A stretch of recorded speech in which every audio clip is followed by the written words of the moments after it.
Anybody from an NGO going to a corporate was a wicked person who had sold her soul for money.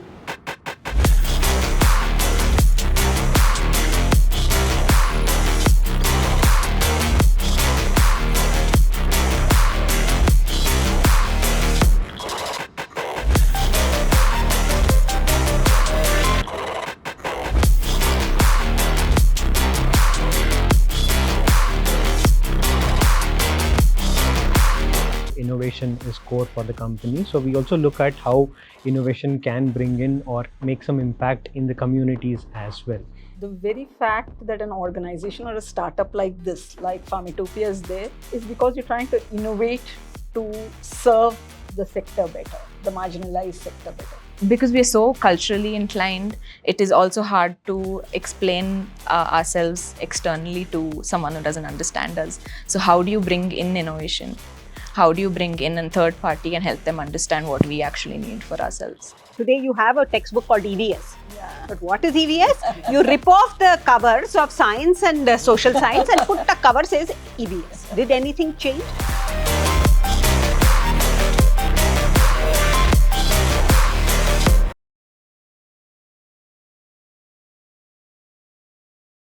Hello everyone. Welcome to this edition of RoundTable Central, hosted by BrandStory. I'm very privileged and honored to be hosting this conversation with wonderful panelists. The topic given to us is also very interesting. It's been talked about a lot, but particularly innovations in CSR, as the topic goes, is very relevant today. It also pushes thinking as to what corporations can do and what possibly nonprofits can do better, and how we could also support the public efforts and state's efforts in bringing large-scale change.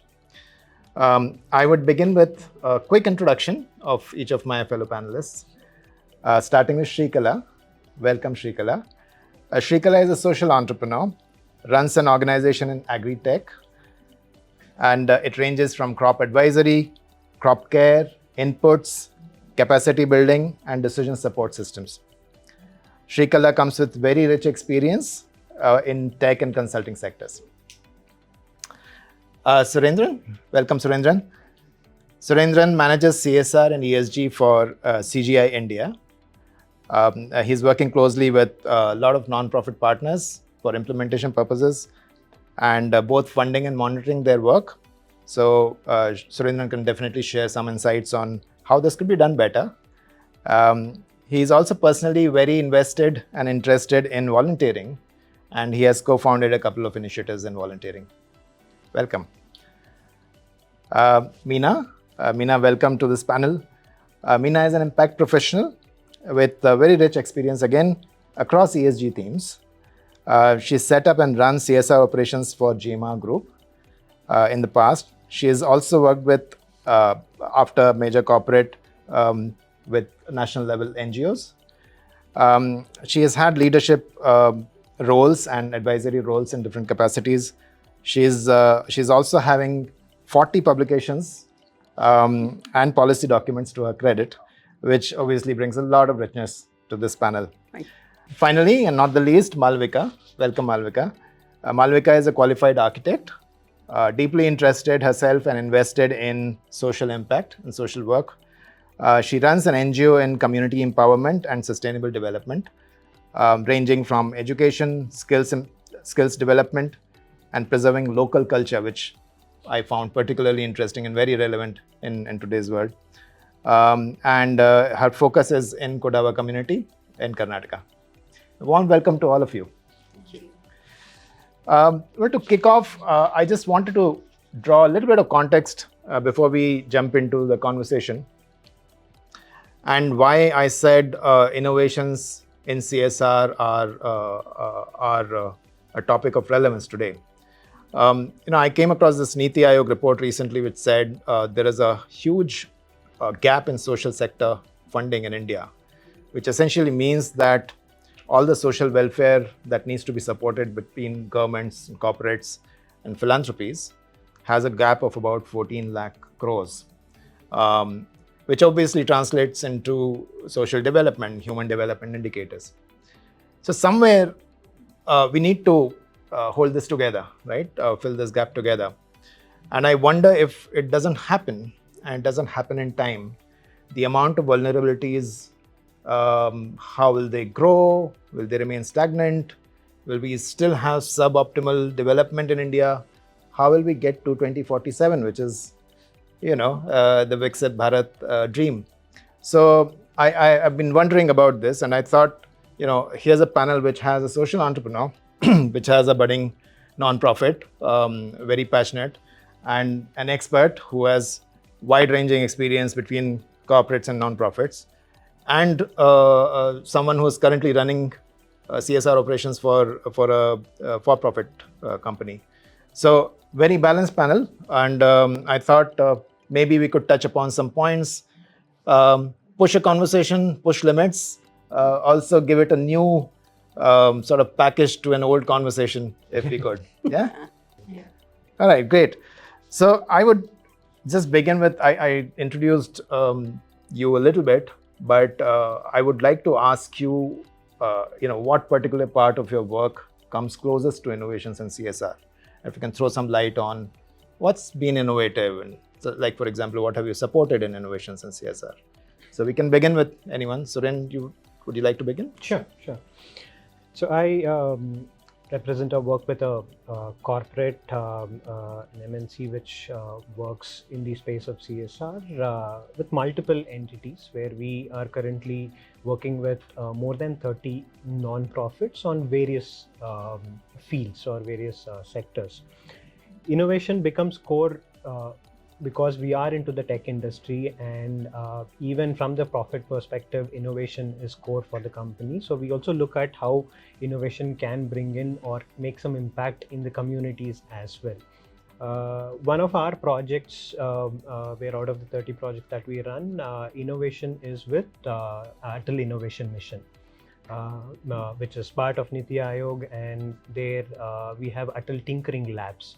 And we run one of the largest STEM program in setting up labs as well as running it in association with government, and it's pure innovation, where we build innovation for children in innovating social ideas. How can children address a social problem? Can they identify some problem in their community, in their daily lives, and can we support them with innovation to build some solutions out of it?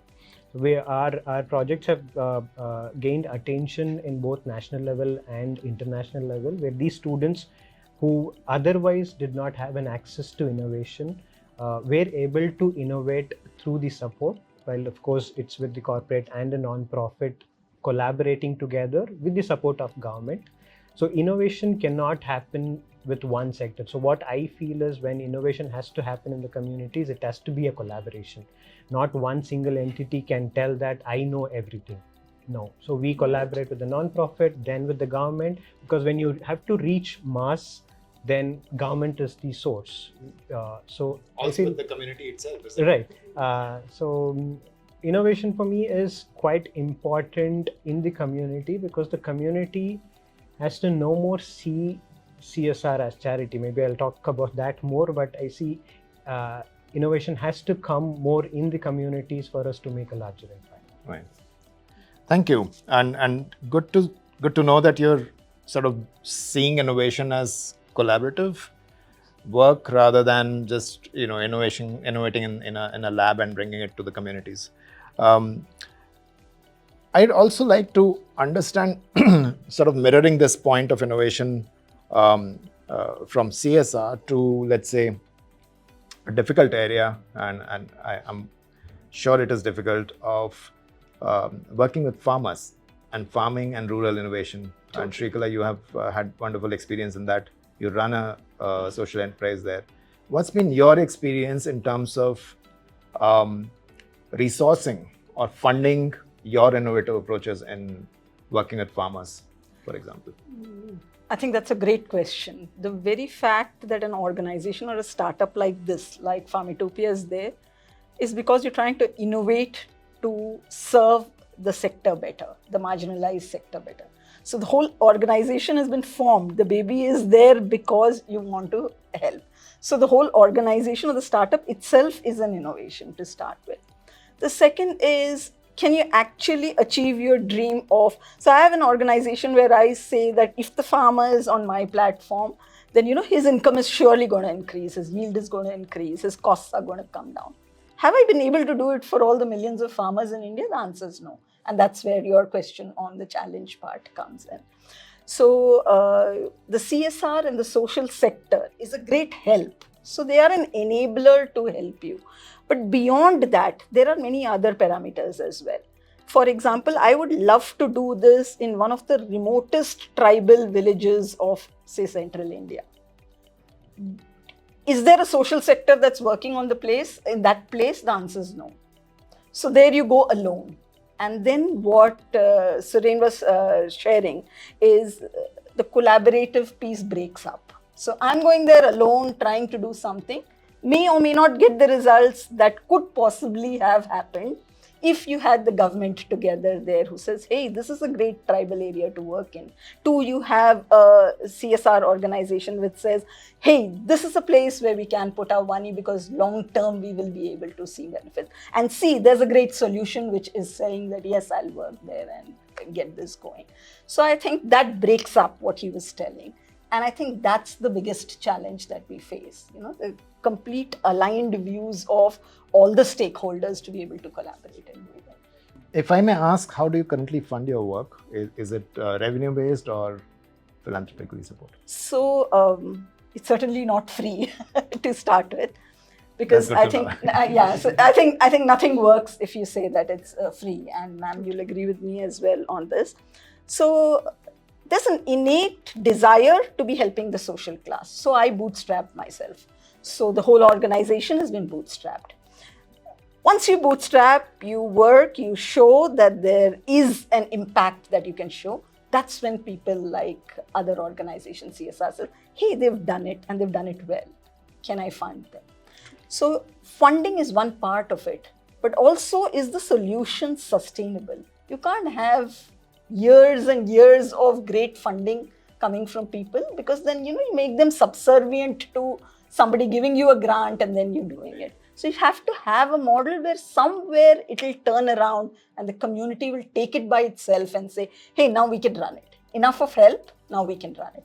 So our model looks at how can I become sustainable and how can I make it in a part of the microeconomy of that particular place, so that the CSR is just an aid and an enabler to be able to create the whole ecosystem.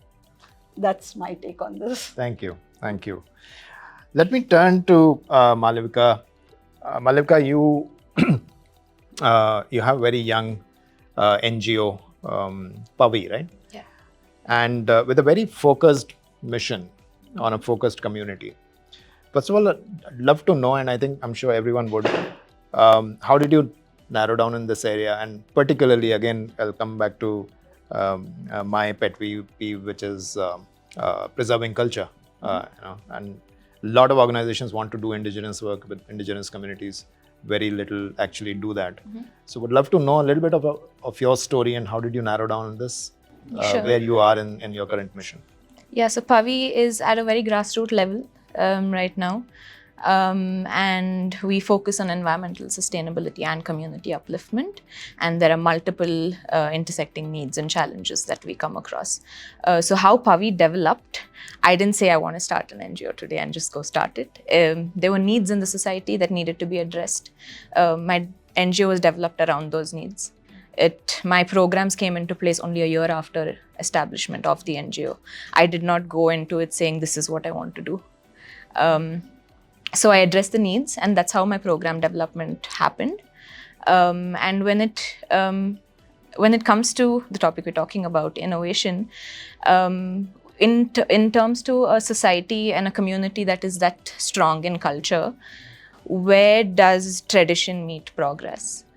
How do you step away from tradition and say, oh, you know what, we need to make way and move forward with what's happening now in the world? Does that cut you off from your roots? That I think is the biggest challenge that we face. Like, do we move forward or stick with who we are? Yeah, so that is, I think, the hardest challenge that I've been able to face. And also, because we are so culturally inclined, it is also hard to explain ourselves externally to someone who doesn't understand us. So how do you bring in innovation? How do you bring in a third party and help them understand what we actually need for ourselves? Right. And what was your sort of meeting point with the problems there? Are you from Kodama community? Yes, I'm born and brought up there. That's why I wanted to take it back home. It's my baby. And the thing is, the community, at the end of the day, as much as they want to move forward, they need an external force telling them what to do, because they've been practicing the same sustainable methods. It's not like they've lost touch with their traditional roots, but it doesn't matter now because the times have moved on, like how do they sustain themselves? I think that's where I come in and help them develop the whole ecosystem sustainably, because the main goal is self-sufficiency. And that's where tradition meets progress, and skills should replace charity, and the people need to reclaim their connection to the land. Right. It's actually very refreshing to hear both the ends, that you look at sustaining through people, for example, recognizing the value of work that you're doing is very, very interesting. Meena, in your view, and I think you have a very interesting exposure to the corporate side and a national level NGO. So you've kind of seen both the sides of the coin.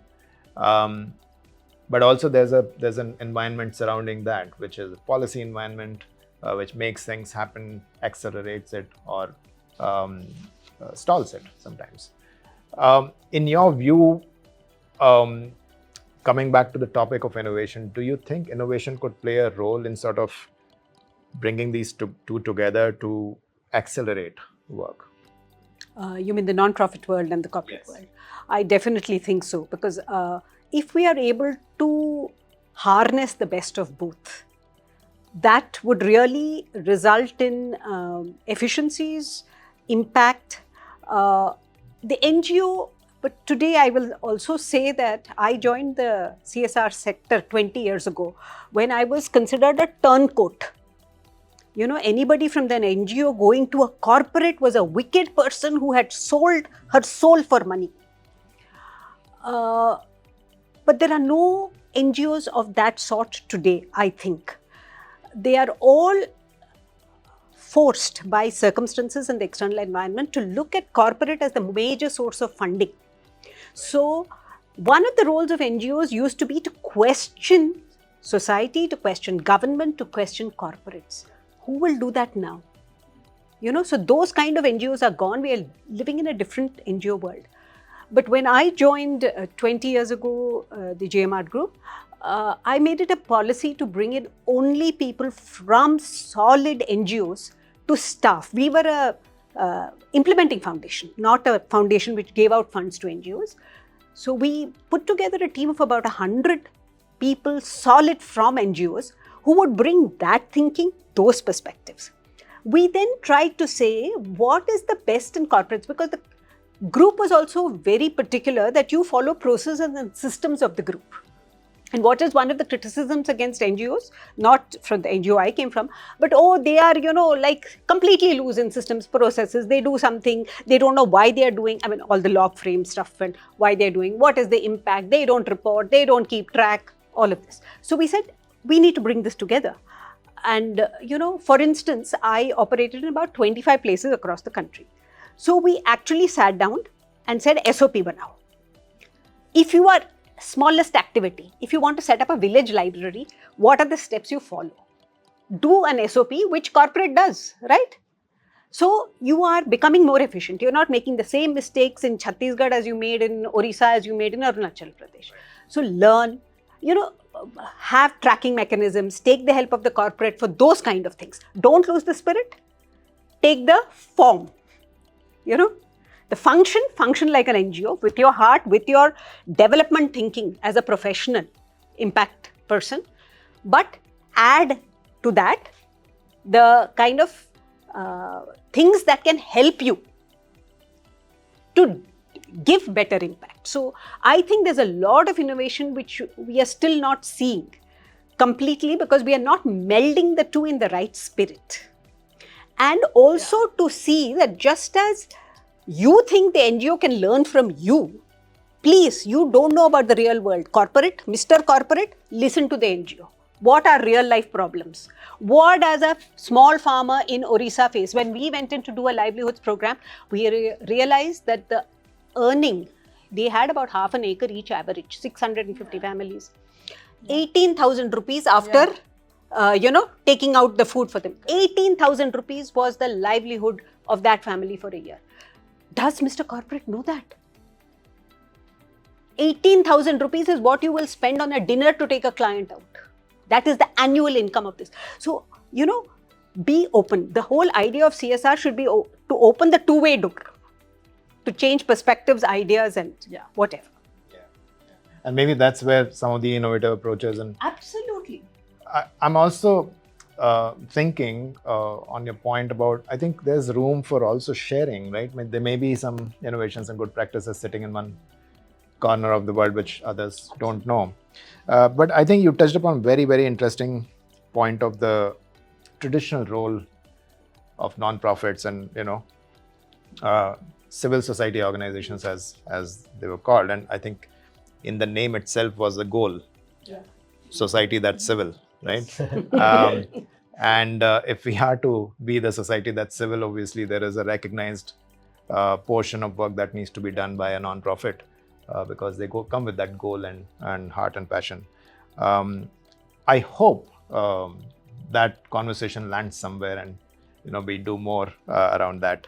But coming back to the question on innovation, I think I'm also hearing, I think the common theme is there is openness for innovation, but individual organizations may not necessarily know what that innovation is. So often you're looking for a partner or a collaborator to work with to innovate, which is fair, right? In my previous world, we also looked at communities. Folks who need change and who face vulnerabilities need to be a part of the change that we are imagining, right? So we can't be coming from a space of privilege and say, okay, we'll bring change to you. So maybe the collaboration and innovation needs to happen proximate to the problem, right? Closer to the communities. Let me to add a very interesting point here when you said this, that I don't remember in US or in UK, there's this company called Tom's. Now they decided that as part of their CSR, for every shoe they sell, they will sell a shoe to somebody who needs it. I mean, give it, of course, free of cost. So this was a great CSR initiative. For the first 6 months, it landed up in all papers and we read so much about it. And after 6 months, they realized that they've messed up the local economy of shoes so badly that was a wrong CSR thing to take up. So as you rightly said, it is about knowing what the community needs as well. So I found this very interesting. After 6 months, they stopped it and they moved on to another project. Right? Interesting point. And Tom Shoes is a huge success story. Right? I want to push the limits a bit of this conversation, okay, if that's okay with you, and it may lead to some discomfort, but let's go with it. So let me start with Malavika. If, for example, as an organization, obviously you have aspiration to do more and better for the community. I would not necessarily see it as like large scale, population scale program because you work with a community which face vulnerabilities. Let's say you live in the realm of possibilities. Everything is possible. What challenge do you think you will face which is not in your control today? Okay, so working for a community is, as much as it requires a leader, It requires a really good leader to lead, because that's who is convincing the community to come together for their own good. But at the same time, it's not in your control, because you can inspire people to come together, but what goes beyond that is beyond your control. But in Pavi, what we try to do is build a whole self-sustaining, community-driven ecosystem for Kodagu. And we do not provide short-term aid. We focus on the long-term challenges. Why do we do that? Because what we do is empower underprivileged and marginalized sections of Kodagu through skill building, education, environment, and we help them thrive on their own land without exploiting. So what I would say is the privileged definitely need to uphold and uplift the underprivileged and give everyone an equal opportunity to thrive and contribute to the society. Otherwise, because it goes two ways, and what we need to do is maximize our resources and embrace the Go Local movement, and also build the microeconomy of Kodagu and any community for that matter. And all this should be done not based on dependence, but through empowerment. And I think that will really change what it is. Right. Do you think there is a role for, often I see communities which have a limitation of geography, space, etc., are not able to amplify their needs? Yes, for sure, wants? because one of the biggest challenges I face, because volunteering is a big part of CSR, and a lot of connections and conversions happen from volunteering. And usually corporates just want to operate around their geographical area, right? Why would they want to come into a remote area when it's easy for them to just operate around their office. So if a corporate from Bangalore, I'm in Bangalore right now, my connections are mostly, maybe you can say 80% Bangalore, they refuse to come to Coorg. So what do? They don't even know what they're implementing there in Coorg. So how do I take that back? Like, how do I bridge that gap is also a big concern. Okay, so let's take a pause there and let's come back to it. But I'd like to take this to you, Suren. Let's say there's a situation where a non-profit is necessarily looking at resources, and not necessarily financial resources, but interest among people, funders, city folks, to take interest in their problems, which are proximate, but not necessarily a natural, leaning. While I would question how many Bangalore folks go for holiday to Coorg, right? So it should be pretty natural. But let's say there's a situation like this, and you've worked in volunteering. How do you entice people and get them interested in looking at vulnerabilities around them and take interest in it? Just because they come from a space of maybe a little more than what they need to consume. How do you get people excited and interested? Right. See, volunteering is pretty much a core, while we tell in CSR, but beyond that, I see volunteering on engaging people into what the community needs. In my recent LinkedIn post, I asked people, can you give me volunteering opportunities which doesn't need funding, as in I'm not going to put fund over there, and I'm not looking at events. You tell me the problem. I have people to come step forward and help you. Can you come with that sort of a need? So now what we see mostly in the space, take the corporate space itself, volunteering is becoming more of event management, where, okay, take 30 people in a bus, you go attend some event, come back. While that is there, that is needed also, there is some level of volunteering happens over there, but I see volunteering as much above that. So for instance of this sort, I would tell storytelling becomes an important factor of, okay, you want to get people out of their comfort zone. Storytelling is the powerful means. Either you tell it through social media in sort of video, or in photos, in writing, but in some way can you bring out a story? Okay, why should I step out of my comfort zone on a weekend to support the community. It could be community near me, or it could be community somewhere I'll travel for 4 hours, 5 hours. I have volunteers who travel more than 5-6 hours in a weekend to support the community because they feel for the community. They feel connected to the community. I feel when you get the problem, you convey the problem more to the people, the right people, distance, time, money doesn't matter. People will step forward, and I have seen it myself in my 12 years of journey in volunteering. People are ready to, if people are convinced. So can we bring that storytelling more? Can we bring, if you want to call people to come genuinely volunteer, you need to make them convinced about that there is a problem which we need to address. Yeah.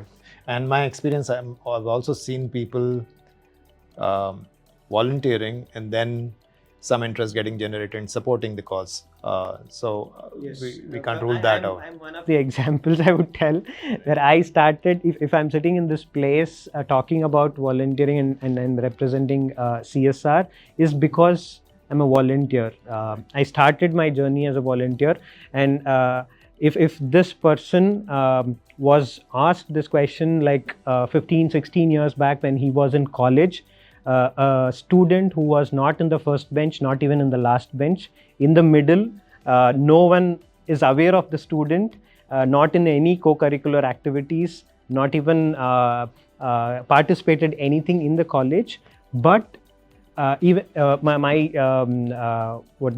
classmates, when they see me now on social media, they're like, are you the same Suren who used to be in the college? Now what changed? I would say volunteer.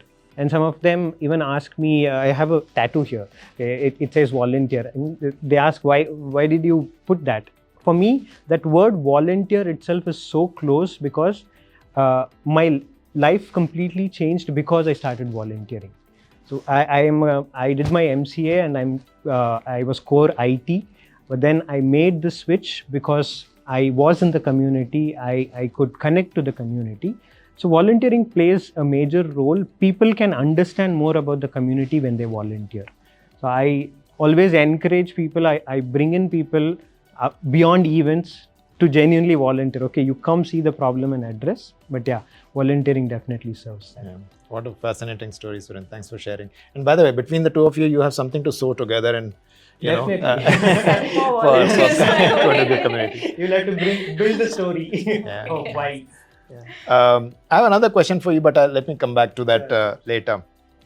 Can I ask you a question about farming and farming innovation? That's your area of work, Sreekala.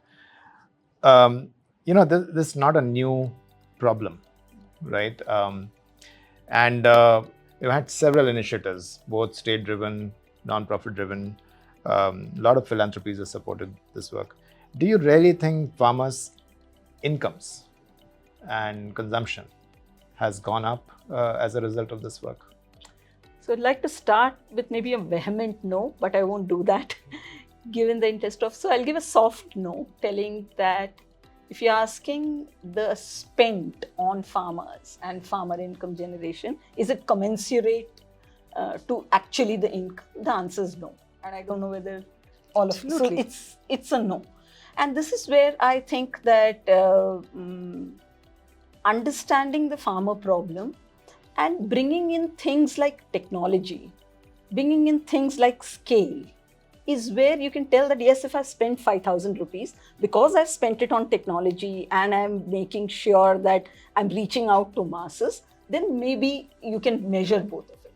Currently, what I feel, and you can correct me if I'm wrong, a lot of money goes into what is being called as capacity building. Like, you teach the farmer that this is the right way of doing. I'm not too sure if that is money well spent, because the farmer has his own ways of doing, and you're telling, hey, this is a better way, you'll get more money. One is conviction.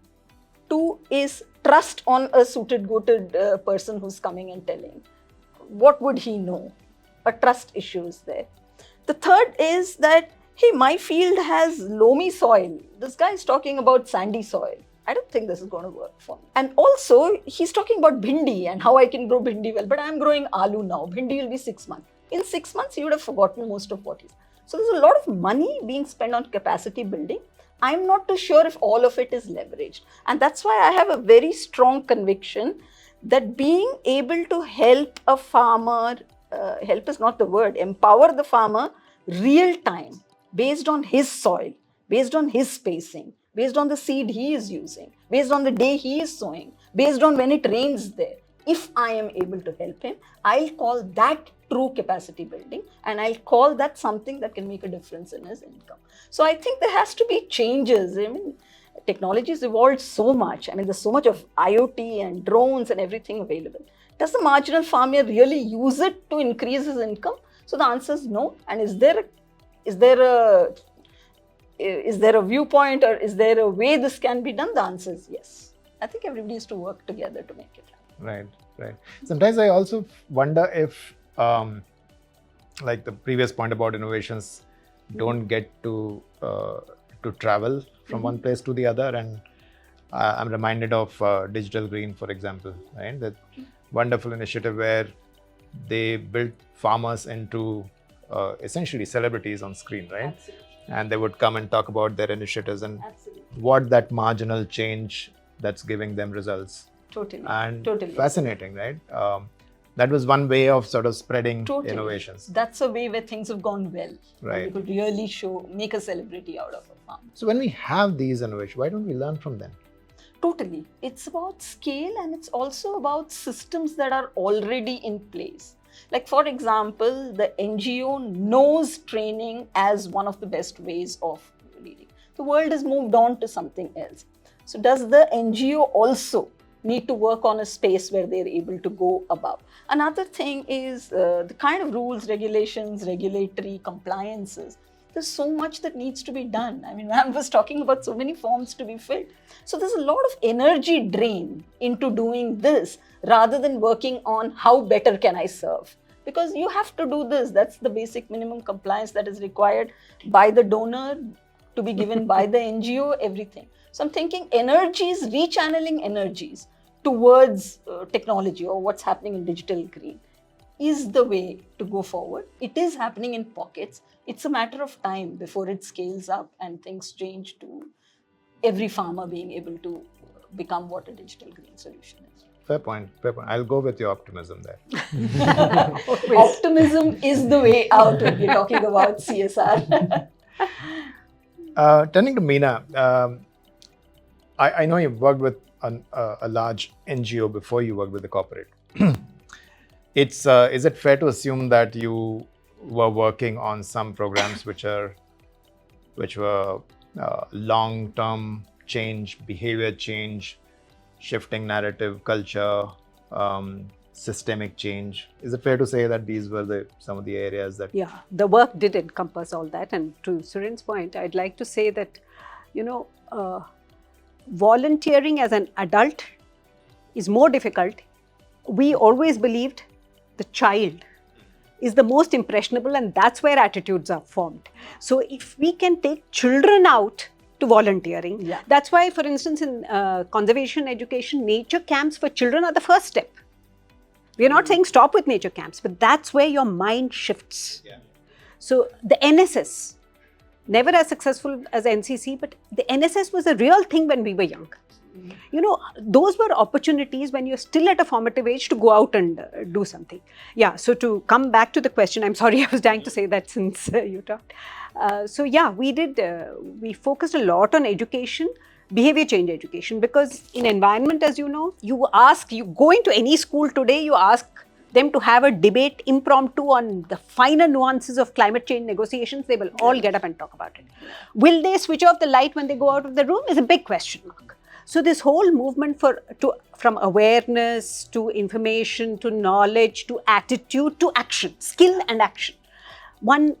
We recognized in environmental education that you have to take them through that. You can't stop with giving them information. You can't stop with making them great debaters. You have to push it to action. That's the only test of any behavior change, of any good education, in fact. That's what we feel. I mean, we used to say that environmental education is nothing but good education. which is you're conscious of the environment around you, the connections therein, your impact on them, the sensitivity, and what you do, and do it.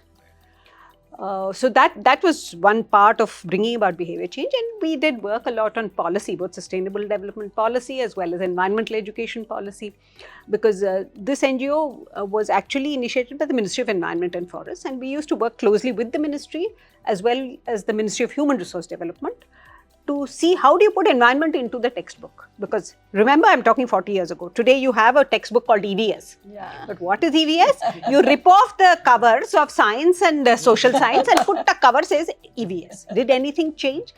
40 years of our work, did anything change? Sometimes I'm an optimist as an educationist. But oh my God, this is what we worked for 40 years for. So yeah, we tried to change policy. Some change happened. So just taking a pause on that point, and I want to get back to the work that you did in nonprofit and along behavior change. But then you worked with a large corporate CSR. Did you find appetite for behavior change, which may go for many years, not 1 year, right? Did you find that appetite to support programs which are multi-year programs and such like? Less of an appetite and an understanding, because people want to see results, and while they understand, for instance, we used to work with a lot of government schools to improve the quality of education, and everybody kind of agrees that changing quality of education is a long-term process. But behavior change communication definitely had much less of a space. It's not that we didn't do it, but we had to kind of show some impacts or results which kind of concretized it in a way. Sometimes that's okay. So if you're teaching children that they must wash their hands, you can actually kind of quantify some of the things, but it's not possible in everything. But so we had to kind of put it in other terms. I think that's a lot of the smartness is also with the CSR people these days, because you are like an interface between community, non-profit and corporate, which are three different worlds. They speak three different languages, have three different definitions of what they want from this whole initiative, and you are in the middle mediating that. It is your responsibility to learn to mediate that. So I think that's what we did. On a lighter note, I was asking a friend after this CSR law came about 10 years ago now? Yeah, 2014. Yeah. Which is that one new job that will get created as a result of this. And I was hoping they'll say CSR lead, but they said smart CAs. So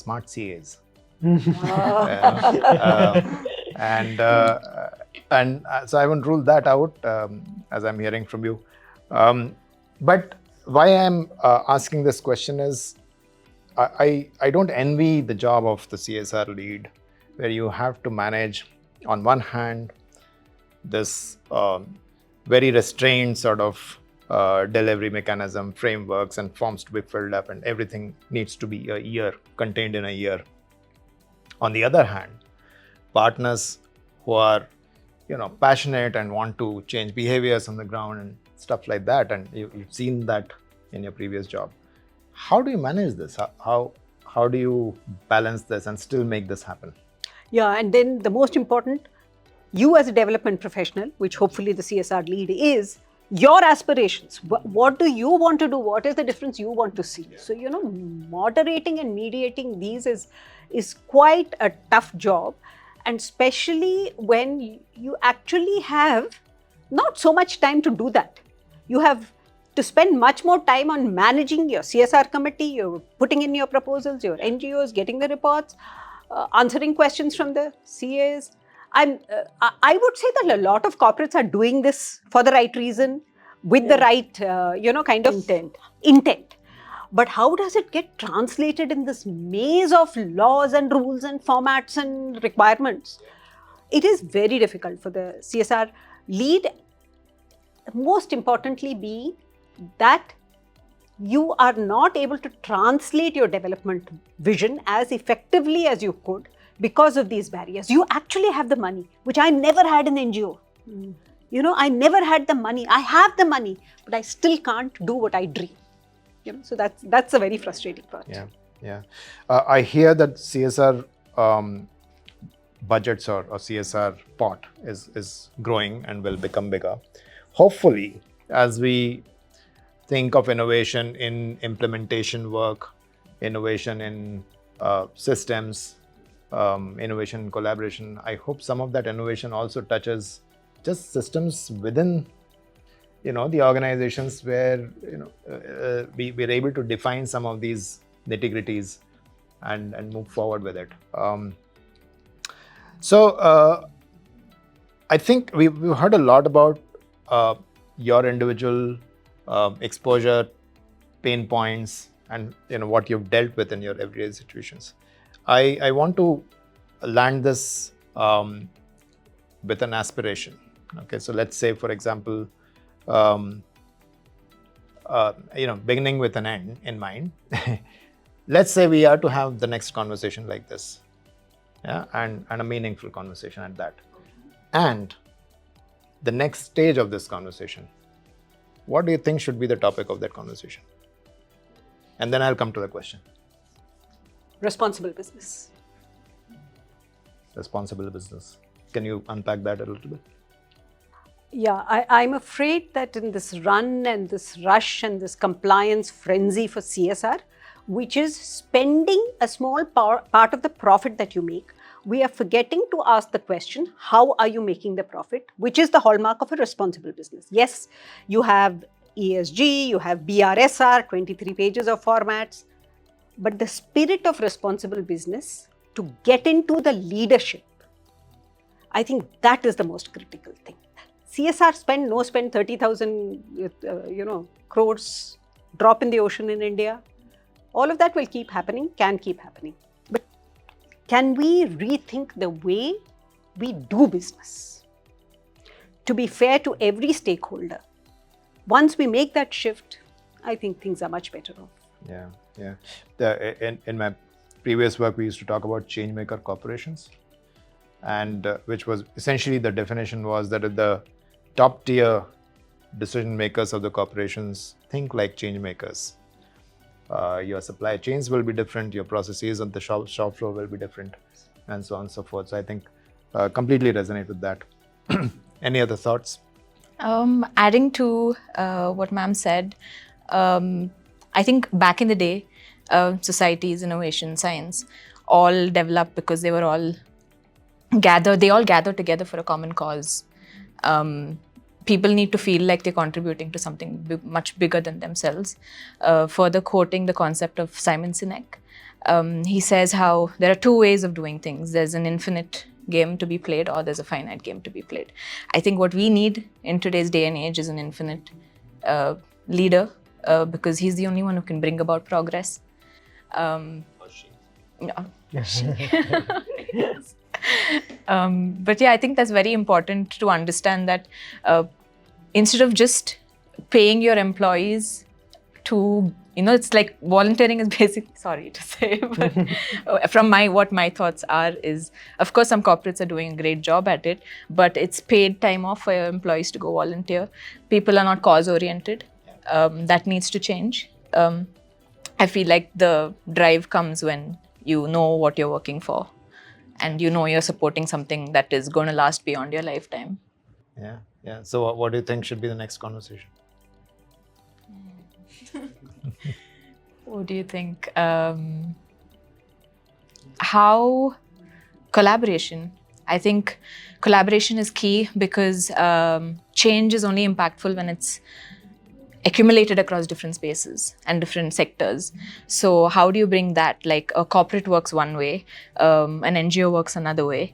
How do you interrelate that and bring them together? How do they bring their thoughts together? So for example, you take a CSR initiative for digital literacy or education system. You have different programs in the education system. One corporate may fund the CSR for the infrastructure, one may fund it for your computers, one may fund it for your honorarium. All different aspects that are very important in an education system, but they're all operating in silos. So they forget to holistically develop the environment. So this leads to very fragmented impact, and there's no large scale change. So I think that needs to change. Fair point. Fair point. And just bearing in mind that this is not the first time we'll talk about it, right?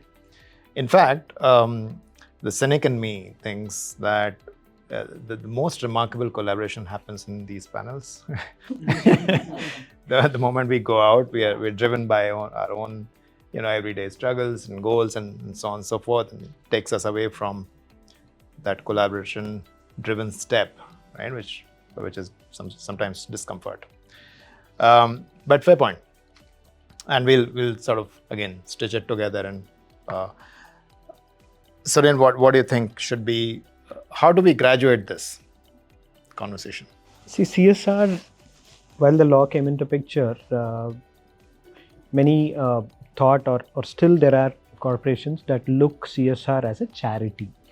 Like you write check or you give some donation and then it's a feel-good factor.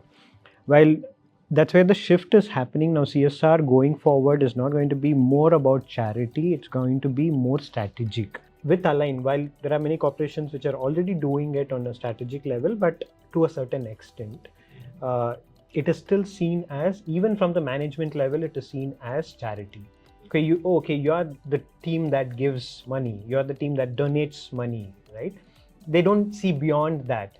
So what the next step, or how do we move forward, is about how this could be more strategic and how it could align to business. How ma'am said, can CSR focus more on responsible business? Right. Can CSR not just tell that I'm only going to utilize your 2% of whatever you make profit? No. Can I also be part of the larger decision making of the company? Say one example of if a corporate is taking up a new space, a building space, can the planning or can the CSR be involved from that level of planning itself for being a responsible business, from the infrastructure to whatever resource that are being used to whatever technology is being used? Can CSR, which is now seen as the ESG team, or it's like interrelated, CSR and ESG, that's the trend coming up. So when ESG comes in, people also feel that is it going to suppress CSR? Is ESG going to overtake CSR? Definitely not. While CSR is going to be part of ESG, the S part in ESG stays for social. It's going to be there. So the next step I see is more about how do you place the impact space more strategically. I know a lot of documentation and other things are there, but the other step for that also, can the corporate be can leverage their expertise in giving documentation to a separate department itself and have the impact creator space think more about what they can do to make that impact? That could be the next one. Now we see very limited resource in the CSR space. That's because we don't generate revenue. We spend the 2%, and it's like 2 people doing 10 people job. That's where only documentation comes into picture. Okay, we are at the end of the year, we are only focusing on that. We are not seeing much of an impact. Maybe that could be next thing. Can they look more generous enough to have more people in the space so that we can create more impact? Sure. But in some ways, what you said earlier about looking inward and be more strategic about it is around responsible business. I mean, I would see that as responsible business. I also see ESG as responsible business. Yes. As simple as that, right? And so clearly, both of you are on the same page. Yes, definitely. Unsurprisingly. Sreekala, what do you think should be the next conversation for us? So, if we were sitting here again and it was, say, a few months away, couple of things. One, I thought is, how do you involve the community more?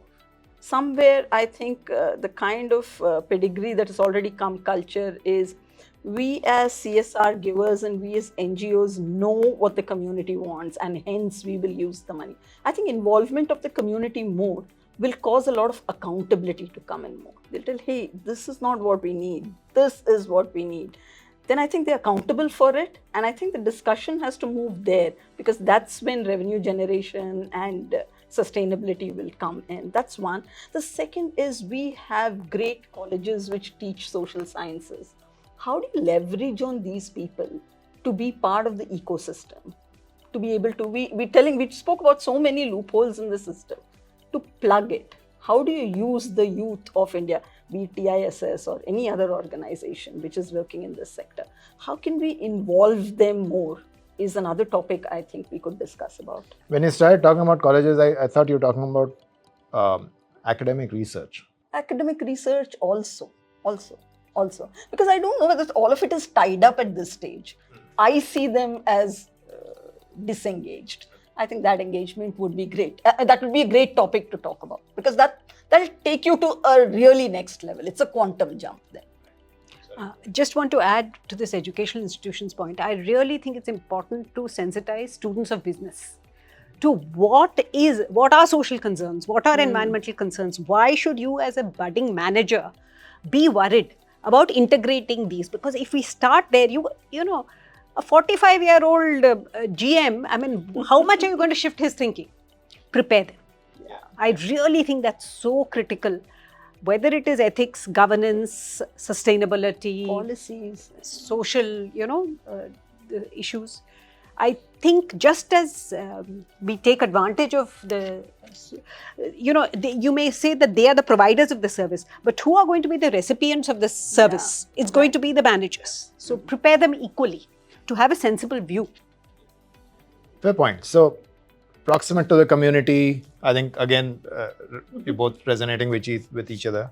I think your point about, you touched upon corporations and corporate leaders having the values and ethics, but also starts early on from business schools where they are actually supposed to be learning the values. Great connect there.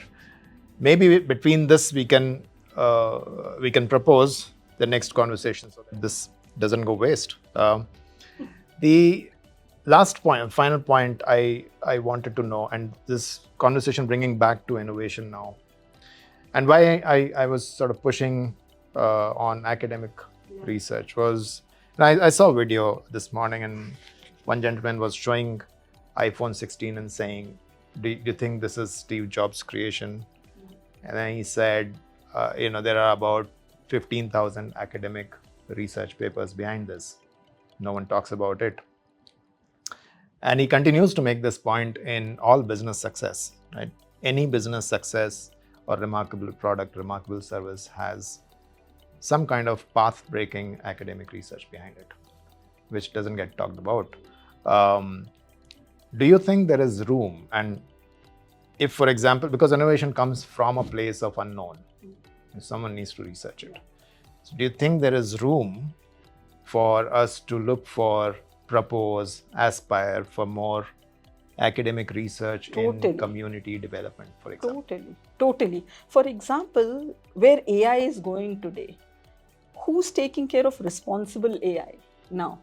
So I don't know whether CSR needs to tomorrow research on seeing, because it's corporate responsibility to make sure that responsible AI is being used. So this is just one example that's coming to my mind offhand. So yes, I think we have to relook at it time and again to see, so what are we responsible for? What responsibility are we holding? And that could totally change. I'm hoping we won't talk about poverty the next time we meet, because that is taken out and this new thing has come. It's evolving. Yeah. But as a country, we're supposed to have overcome some of that, right. Is what I hear. What else do you think could happen in research, answering the unknown, collaborating with the community to bring out some new ideas? I'll take it on a tangent. Sure. The most innovative thing that government can do is to get a little hands off. For them, the most innovative thing is to let go of control. Let them try that innovation as far as CSR is concerned. Not over-govern it, not over-regulate it. That will be the biggest innovation exercise ever. Yeah. See how it proceeds. It will proceed without all those forms and formats. innovation will blossom on the field in the community. And also understand what you do with that innovation. Are you going to scale it up? Because that is government's responsibility. Beautiful things come out, models come out of CSR, processes come out, products come out. That's it, because it is not the responsibility or the ability of the corporate to scale it up. So what are you do? What is the purpose of CSR in your mind? Is it that 30,000 crores, which is nothing? Yeah. What are you going to do with the results of CSR? How are you going to build on it? How are you going to sustain it? So a clear vision of CSR on the government's part would be fantastic. Yeah, maybe they need to sort of double click and get beyond regulation of totally. CSR. What do I See, for do with this fantastic thing which has happened in 10 villages here? How can I scale it up? Yeah. So, for example, if you have a brilliant idea, you have proven it, and you go to a CSR, for example, I will never be entertained. I mean, Surendran will never speak to me. But there is a solution which offhand, I'm sure he's seen the solution, and he says, yes, this is a great thing to take forward. But you're constrained by, no, a CSR will talk to an NGO only. And the end purpose, what is the end goal? That there should be no hanky-panky, and at the end of the day, the person should benefit. That can happen through other ways as well. And I think it's time we're mature enough to look at these other options at this point of time. I think that would be a great take. Ease of doing the social. Ease of doing good. Yeah. Ease of doing good. Yeah. I very much agree with that. Well, academic research is much needed here to see from a depth angle of what impact could make. Right? We are all seeing at the surface level. Yeah. The surface level is only with respect to seeing it like a project or a tick box. Okay, I fund, I get this thing done in 1 year and then close it off is a surface level. To go in depth, I'm sure the academic and research people have to come up with, but do they get enough support? I would at this point tell no. We need to improve on that a lot, but that is much needed in this space. Where sometimes it becomes that everyone tells I'm expert in this. Okay? Now, how do we sort of take a depth in that and try to understand also? There is a bit of risk involved as well, whether this thing works or this thing doesn't work. Is there a proven strategy? And most of them look for, is it proven anywhere else? Is it done anywhere else? But there is always a start. There is always first time. So someone has to take that risk to invest in that or take that step forward. I feel it is needed, but the space needs more risk. The space needs Failure. Tolerance of failure. That Learning is from failure. not easily acceptable. We can tell that, but at the end of the day, when I put in so much money, it has to be success. I cannot go to the management that I failed in this project. No, you cannot. So balancing it out is needed. Yeah, no, fair point. I think so. Just creating a jigsaw of the last points, ease of doing good sort of jumps out to be proximate leadership, proximate connect with the problem also jumps out. I think there are a bunch of points for you to take back to your organization. But at the same time, I think I completely take it as it's an uneasy space to be in, where you know what is needed in the community, at the same time what's needed the support side, and to match that is not an easy walk. I think it is fair to say that going forward, one is conversation about new ideas, new sort of innovations, also people coming together beyond these panels and looking at problem as a goal. Yes. I think when businesses come together, and there's far more collaboration in businesses than in social, unfortunately. Fortunately for businesses, is because the bottom line is very clear. It's wealth creation. Now, bottom line here is as clear as reducing vulnerability. no matter how many organizations are, part and parcel of it. I think things will be better. Yeah. Yeah. One point I want to add is that, while corporate, the other side or the non-profit side see that corporate is having a lot of money and they'll have to give, there is a limitation for corporates also, where you can only associate with so many partners. Like already there are organizations working with 30 partners, 50 partners. Beyond that, you can't go. And for a CSR professional, the hardest part is to tell no to any project. Though I feel that, or we feel that the project is good, the intentions are right, but how do we tell no to it? Because we don't have the capacity to take in.